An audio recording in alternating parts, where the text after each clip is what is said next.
What's good? What's good, everybody? Welcome back to another episode of The Urban Platform Speaks. Make sure to like and subscribe as you come into the channel and check out the content.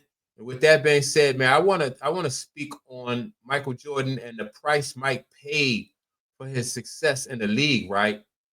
And so this was a statement from Mike, and I heard Mike say this when he was doing that Last Dance documentary that they did about Michael Jordan and the Chicago Bulls, and he spoke on leadership, right? And so it says, winning has a price. Leadership has a price.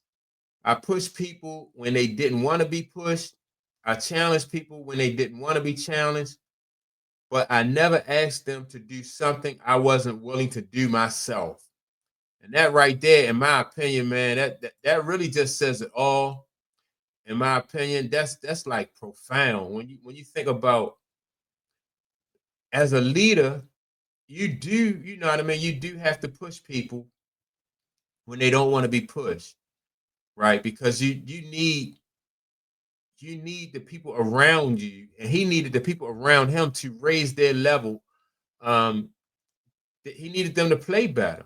So in order for them to play better, he had to push them. And Mike was known for pushing players, and he pushed Steve Kerr. Him and Steve Kerr got into a fight. Um, he pushed Horace Grant. Horace Grant to this day don't like Michael Jordan because of how much Mike really pushed Horace Grant. Horace Grant, and even some people would even go so far as to call it bullying. What Mike did, Mike uh definitely. Mike obviously he sees it differently, but Mike he just had a one track mind, and it was just all about winning with Mike, right? And so, he was willing to pay the price for that. Mike, he relationships, he sacrificed relationships just so he could win.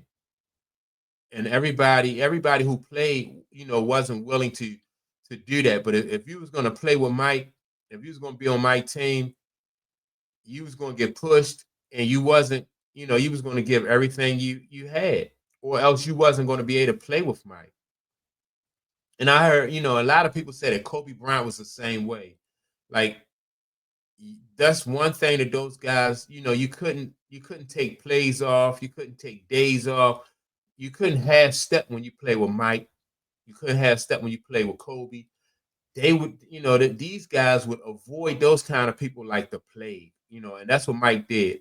Mike would avoid you, or he wouldn't want to be. They would get rid of you. Mike would get rid of you if you wasn't somebody who was putting up 100, 110%, and he paid the price for that. A lot of people really don't. Mike don't have like a lot of friends around the league. His relationship with Charles Barkley, because of Mike's mentality. His he used to be close with Charles Barkley until it's just that Mike, his mentality is just different. And he didn't, he never really sacrificed. He would sacrifice a friendship in order to get what he wanted to, on the court. And so, yeah, he's not close with Isaiah Thomas. Um, man, and you hear other players who really didn't like Mike around the league, but everybody respects him, and so for Michael Jordan, in the end, it was all worth it. You know, um, Even the relationship between Michael Jordan and Scottie Pippen, you know, ran into some to what I mean, just got some snags in it. I don't personally think that relationship is to a point where it's unrepairable. You know, and most of like the animosity is coming from like Scottie Pippen's side, and that's how it is from most people. Like, Mike don't really speak bad about people. You know what I mean? Like, Mike, either you can handle him and be around him, or you can't. And Mike don't make no excuses for how he is, and that goes along with leadership. Like, he don't second guess himself, and you know, a lot of people not like that. He don't second guess, and he don't compromise. So, either you can take it or you can't take it, and if you can't, then you can't be, you can't play with him, you can't be around him. And so, and Scottie Pippen to able to play with Mike for so many years and be able to, to hold his own and endure that. I think, that was a good thing for Scottie Pippen. But Scottie Pippen didn't like the way he was portrayed in that documentary, and I think that part of it right there just is what brought out more of that jealousy and that animosity that Scottie Pippen had, below the surface, below the surface for Michael Jordan. But also, I think, and not to blame Scottie Pippen, but I think Mike maybe he did give Scottie some credit, and he admitted that, like, he would not have had the success that he had if it wasn't for Scottie Pippen, and so he kind of Scottie Pippen didn't like the way he was betrayed, and I think that Mike probably should have, if one person Mike really should have shown a little bit more grace to, it should have probably been Scottie Pippen. Um, Scottie Pippen and Phil Jackson. Dennis Rodman is Dennis Rodman. So, I think that with Dennis Rodman, it wouldn't have been, it wasn't no beef with him and Dennis Rodman, because Dennis Rodman was who he was. And Dennis Rodman really, he's not the kind of player or the person that really cares what other people think. So, Mike, it was cool for Mike to be, honest. And not that he was dishonest about Scottie Pippen, but I think some of the things that he put out there about Scottie Pippen kind of made put Scottie in a bad light.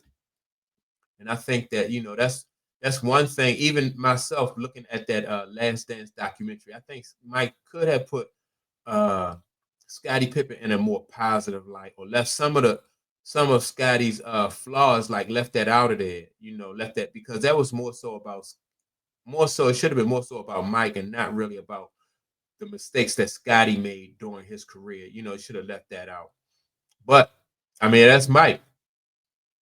That's Mike. You either take it or you leave it. And but hopefully those two, man, in my opinion, they the greatest duo, in basketball history.